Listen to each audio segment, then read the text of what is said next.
How much for all 5 of them? The words left Daniel Mercer's mouth before he even knew he was speaking. The town square of Red Hollow had gone quiet in a way that did not feel natural. The wind still moved. The dust still rolled across the wooden boards, but the people standing around the raised platform froze like someone had fired a shot.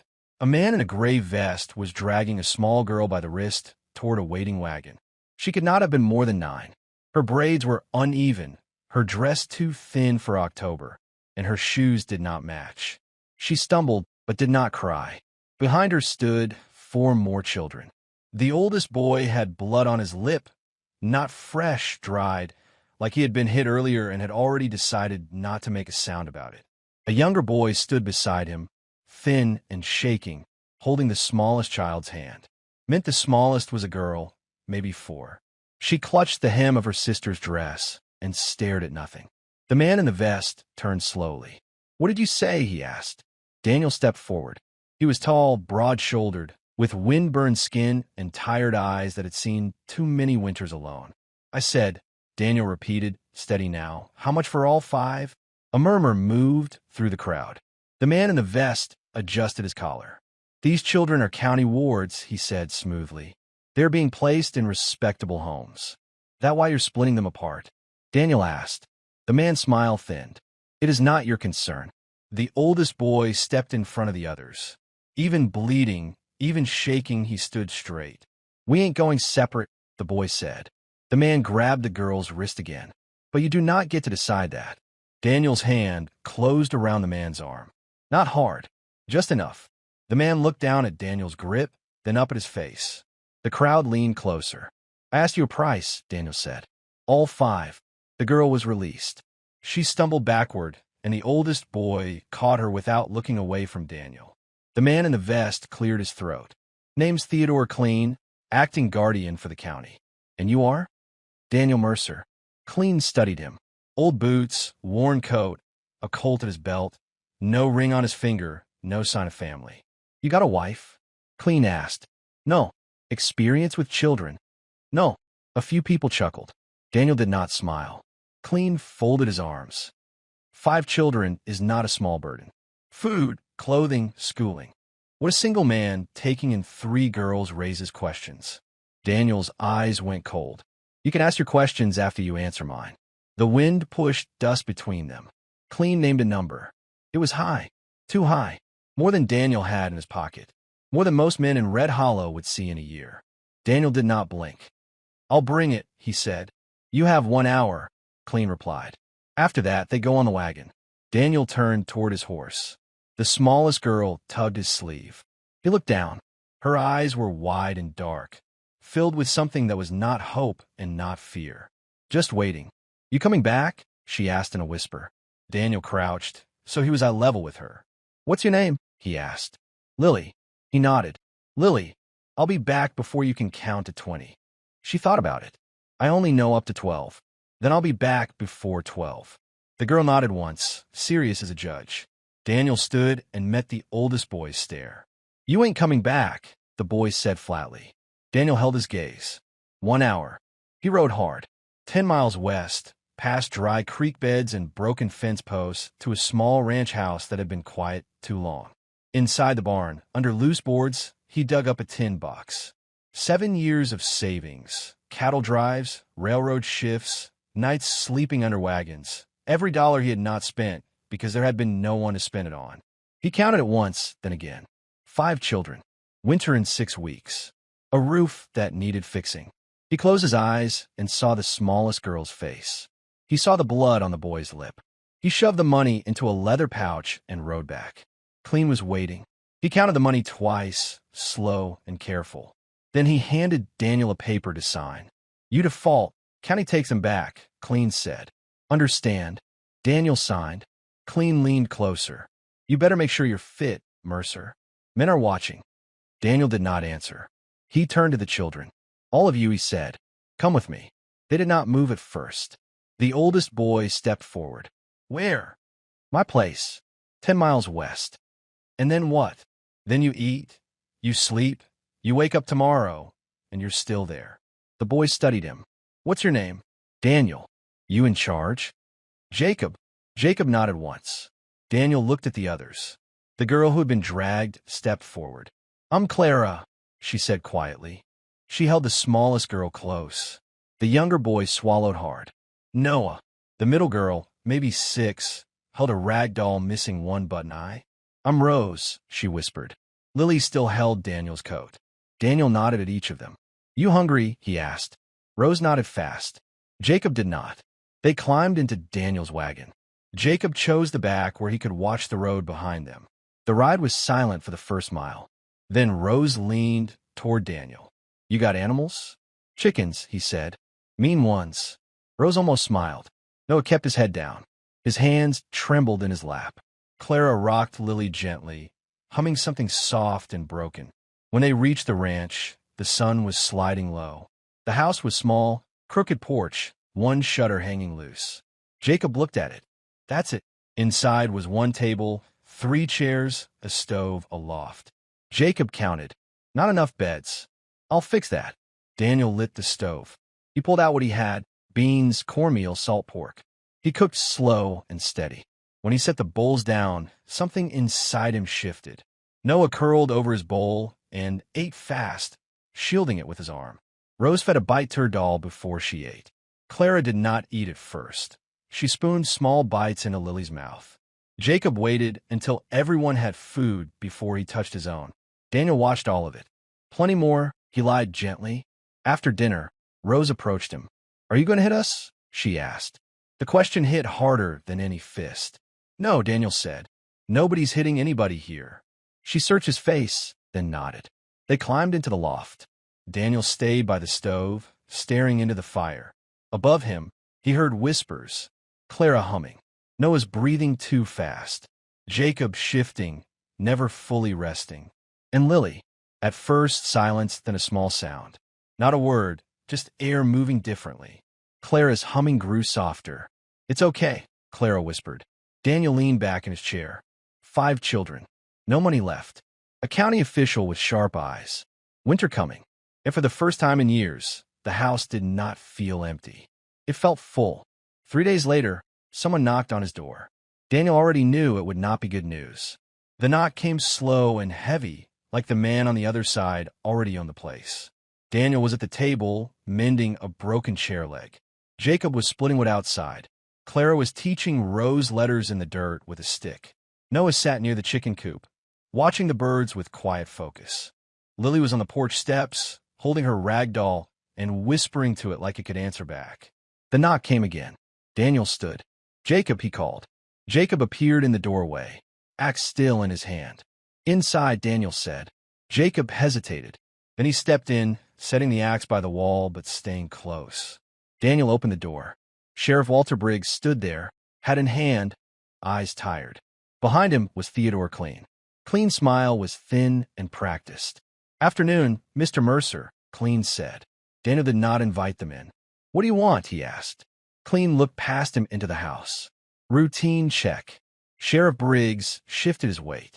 He did not look at Daniel directly. Daniel stepped aside. They walked in.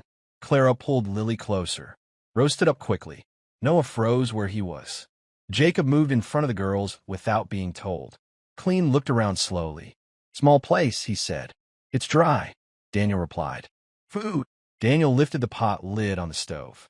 Bean stew, thin but hot. Beds. Daniel pointed to the loft ladder. Clean glanced upward. Girls upstairs alone? He asked. They ain't alone, Jacob said sharply. Sheriff Briggs cleared his throat. Easy, son. Jacob did not lower his stare. Clean walked to the table and ran a finger across the surface. No wife, he said softly. Ah, no female supervision. Clara's chin lifted. I supervise. Clean looked at her. How old are you, child? 11. Clean smiled. That is not the same. Daniel stepped forward. They're fed. They're clothed.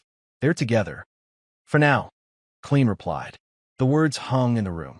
For now, Daniel asked. Sheriff Briggs finally looked up. Judge Bennett wants a hearing, he said. Tomorrow morning. Clara's grip tightened around Lily. Hearing for what? Daniel asked, though he already knew. Custody review. Clean answered smoothly. Concerns have been raised. By who? Clean's eyes flicked toward Jacob. Members of the community. Jacob took a step forward. We ain't going nowhere. Daniel put a hand on his shoulder. Tomorrow, Sheriff Briggs repeated.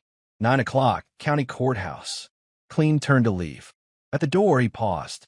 Mr. Mercer, he said, it would be wise to consider whether you can truly provide for 5 growing children. Winter is not kind. He stepped outside. Sheriff Briggs lingered a moment. They look clean, he muttered quietly. That helps. Then he followed Clean. The door closed. Silence. Lily tugged Daniel's shirt.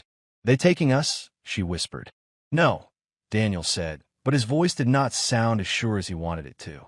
That night, no one slept well. Jacob sat by the window with a rifle across his knees. Clara lay awake staring at the ceiling. Noah flinched at every creak of the house. Rose whispered to her doll. Lily crawled down from the loft and padded across the floor. Daniel was sitting at the table, staring at nothing. She climbed into his lap without asking. They ain't splitting us again? She asked. Daniel held her small body against his chest. No one is splitting you, he said. Promise? He closed his eyes. I promise. The next morning, the ranch felt smaller. Daniel scrubbed their faces again, combed hair, patched Jacob's shirt where the seam had torn. You don't got to do all this, Jacob muttered. Yes, I do. They rode into town together. Red Hollow was already awake. People stared as they passed, some with curiosity, some with judgment, some with pity. Daniel tied the wagon outside the courthouse. It was a 2-story brick building that looked too proud for a town this small. Inside, the room smelled of tobacco and paper. Judge Henry Bennett sat high behind his desk, clean suit, silver watch chain, calm face. Clean stood at one side, Sheriff Briggs near the wall. A few townsfolk filled the benches. Daniel sat with the children beside him. Jacob's hand rested close to Daniel's arm. Clara kept Lily tucked against her. Noah stared at the floor. Rose clutched her doll, so tight its stitching strained. The clerk read the petition. Insufficient resources, improper supervision, uncertain moral environment. Daniel listened without moving. Mr. Mercer, Judge Bennett said, do you have representation? No, sir. Then you may speak for yourself. Daniel stood. His legs felt heavy, but he stood. I don't got much, he said, but I got a roof. I got food, and I got no intention of letting anyone split these kids apart. Judge Bennett folded his hands. Winter is approaching. Your savings are gone. How do you intend to support them long term? I'll work, Daniel said. Same as I always have. With 5 dependents? Yes. Clean stepped forward. Your Honor, the boy Jacob has been seen performing labor, splitting wood, handling tools. He has to help, Daniel said. Jacob's head snapped toward him. I ain't helpless, Jacob said. Judge Bennett raised a brow. Clean continued. There are also concerns about the presence of 3 young girls in the home of a single man. The air shifted. Claire stood up. He ain't touched us, she said clearly. Gasps rippled through the room. Daniel's jaw tightened, but he did not stop her. Judge Bennett looked at Clara carefully. Sit down, child. Clara did not sit until Daniel nodded. Judge Bennett leaned back. Sheriff Briggs, he said, you visited the property? Yes, Your Honor. And they're fed, Briggs said. Place is small but clean. Kids seem attached. Attached, Clean repeated softly. Judge Bennett studied Daniel. Attachment is not the same as suitability. Daniel took a breath. Your Honor, they were being sold apart. You call that suitable? Murmurs. Judge Bennett's expression cooled. The county seeks the best outcome. So do I. Silence settled heavy. Judge Bennett tapped his desk lightly. This court will take the matter under advisement. Decision at the end of the day. The children stiffened. End of the day. More waiting. They stepped outside. Jacob's fists were clenched. If he says no, he won't, Daniel said, but doubt crept in. They waited on the courthouse steps. Hours passed. Noah found a stray dog in the alley and crouched beside it, slow and gentle. Rose shared half her biscuit with her doll. Clara watched the courthouse doors like a guard. Lily leaned against Daniel's leg. You tired? He asked her. She shook her head. Just don't want to move. Late afternoon, the doors opened. Sheriff Briggs stepped out. Daniel stood. Well, he asked. Briggs removed his hat. Judge wants more testimony, he said quietly. From town members. Says he ain't convinced either way. Hope flickered. Tomorrow morning, Briggs added. Last chance. Daniel nodded slowly. Last chance. As they rode home, Jacob spoke from the back of the wagon. If they try to take us, he said, I ain't going quiet.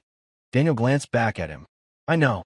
The sun was setting when they reached the ranch. Smoke rose from the chimney of Daniel's house. Daniel slowed the horse. He knew he had not left a fire burning. Jacob noticed too. He reached for the rifle.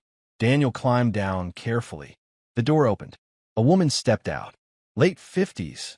Strong posture, gray hair pulled tight, eyes sharp as flint. You've Daniel Mercer? She asked. Yes, ma'am. She nodded toward the children. These yours. Daniel looked at them. Jacob, Clara, Noah, Rose, Lily. They are, he said. The woman stepped aside. Then we best get inside, she said. Because if you're going to fight this town tomorrow, you're going to need help. The woman's name was Margaret Hale. She owned the land north of Daniel's ranch and most of the backbone in Red Hollow. By the time Daniel and the children stepped inside, she already had bread rising by the stove and a pot of stew warming. I let myself in, she said plainly. Figured you wouldn't mind if I saved you from feeding them burnt beans again. Rose blinked. How you know about the burnt beans? Margaret gave Daniel a look. Whole town knows. Daniel almost smiled. Margaret knelt in front of the children, one by one. She did not pat their heads. She did not speak soft like they were fragile glass. She just looked at them. You want to stay here? She asked Jacob. Yes, he answered without hesitation. You feel safe. Jacob looked at Daniel, then back at her. Yes. She turned to Clara. You? Clara nodded. He listens. Margaret glanced at Noah, who stood half behind Jacob. You speak, son. Noah swallowed. Sometimes that's enough. She studied Rose and her rag doll. You got a name for that one? Daisy, Rose whispered. Margaret nodded like that mattered. Finally, she looked at Lily. You counting yet? Margaret asked. Lily's eyes widened. You know about that? Margaret's lips twitched. Town talks. Lily held up her fingers. I can count to 15 now. Well then, Margaret said, that's impressive. When the children went to the loft that night, Margaret stayed at the table with Daniel. You're in over your head, she said calmly. I know, Judge Bennett ain't crooked, but he's careful now. He'll want proof the town stand with you. And does it? Margaret leaned back. Some of it does. Enough if they grow a spine. The next morning, Red Hollow woke early. Daniel rode in with the children and Margaret beside him in her wagon. Outside the courthouse, more people stood than the day before. Mrs. Grayson from the bakery, old Mr. Talbot, who fixed saddles, the schoolteacher, Miss Ellen Price, even the blacksmith, though he kept his arms folded. Daniel felt something shift. Inside the courtroom, Judge Bennett sat straighter than before. Call your witnesses, he said. Margaret stood first. She did not rush. She did not tremble.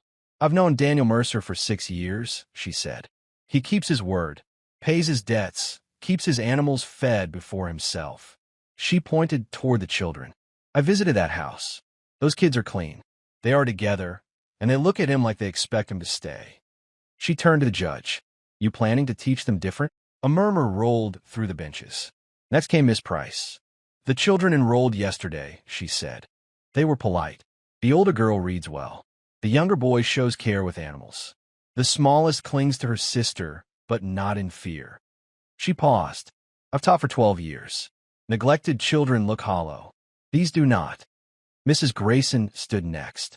That little one, she said, nodding toward Lily, came into my bakery and thanked me 3 times for a single roll. Ain't many neglected kids got manners like that. More murmurs. Clean shifted in his seat. Judge Bennett leaned forward. Sheriff Briggs, he asked. Briggs stepped up slowly. I've seen bad homes, he said. This ain't one.